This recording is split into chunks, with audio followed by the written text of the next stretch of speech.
Santapan Harian Sabtu 25 Oktober 2025.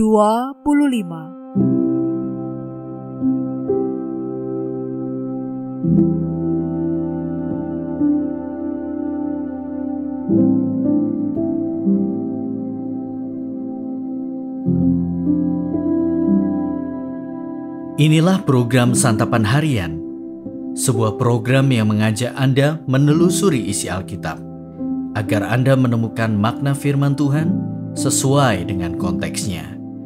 Santapan Harian tertuju bagi Anda yang ingin memiliki kehidupan rohani yang segar, kuat, dan sigap.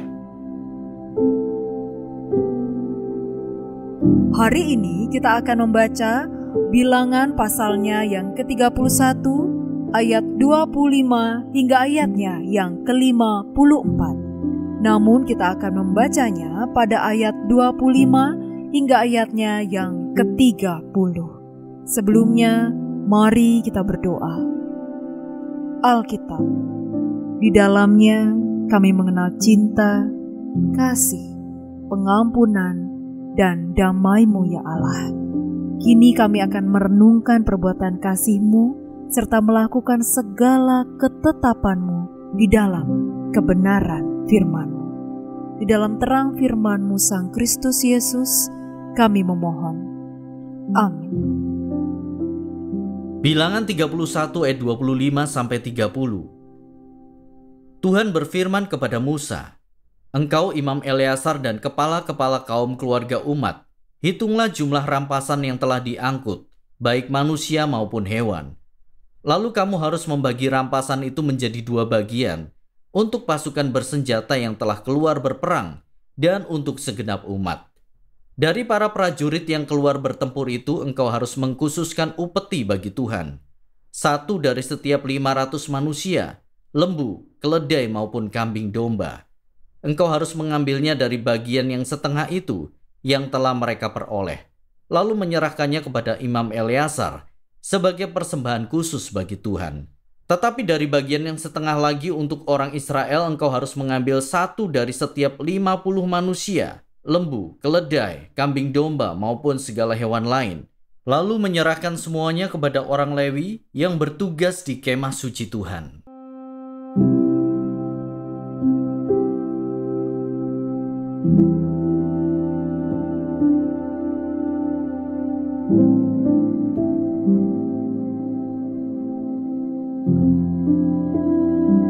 Sahabat Santapan Harian, orang yang bekerja menikmati hasil jerih payahnya sendiri adalah hal yang umum. Tetapi nas kita hari ini mengajarkan bahwa mereka yang tidak terlibat langsung juga diberi hak untuk menikmati hasil yang didapatkan. Nas kita hari ini adalah aturan tentang jarahan yang didapatkan dari musuh yang telah kalah. Jarahan dibagi menjadi 2 bagian. Setengah jarahan adalah untuk pasukan bersenjata yang telah keluar berperang, dan setengahnya lagi adalah untuk segenap umat. Kemudian dari bagian untuk tentara ada persembahan khusus yang wajib diberikan kepada Tuhan dengan diserahkan kepada imam. Sedangkan dari bagian yang untuk orang Israel, ada bagian yang harus diserahkan kepada orang Lewi yang bertugas di kemah suci.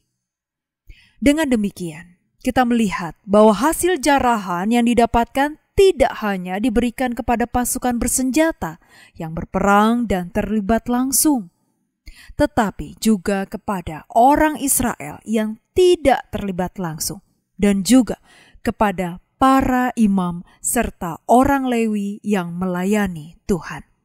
Ini adalah prinsip yang berbeda dengan yang kita kenal dalam keseharian kita. Dunia biasanya hanya memberikan upah kepada orang yang terlibat secara langsung dengan hasil yang dicapai. Mengapa Allah memberikan prinsip seperti ini? Karena sesungguhnya tidak ada orang yang dapat berhasil tanpa adanya orang-orang dan komunitas yang mendukungnya. Maka adalah adil jika komunitas yang mendukung juga ikut menikmati hasil yang diperoleh. Kita juga perlu memberikan persembahan khusus kepada Tuhan melalui perwakilannya. dalam hal ini adalah gereja. Manusia memang Allah ciptakan sebagai makhluk sosial yang tidak dapat hidup seorang diri. Keberhasilan kita bukan hanya karena jerih payah kita sendiri, tetapi merupakan jerih payah banyak orang, termasuk komunitas kita. Untuk menunjukkan rasa syukur dan terima kasih kita, marilah belajar untuk berbagi keberhasilan kita dengan komunitas kita dan memberikan persembahan khusus kepada Tuhan melalui hasil yang kita dapatkan. Mari kita berdoa. Kami bersyukur atas keberhasilan yang Engkau berikan dalam hidup kami. Kami menyadari bahwa pencapaian ini tidak terlepas dari dukungan dan kebaikan komunitas di sekitar kami. Terima kasih untuk setiap tangan yang membantu dan setiap doa yang diangkat. Mampukanlah kami untuk mempersembahkan hasil yang kami peroleh kepadamu sebagai ungkapan syukur dan komitmen untuk menggunakan berkat ini untuk memuliakan nama-Mu. Di dalam nama Yesus Kristus kami berdoa. Amin.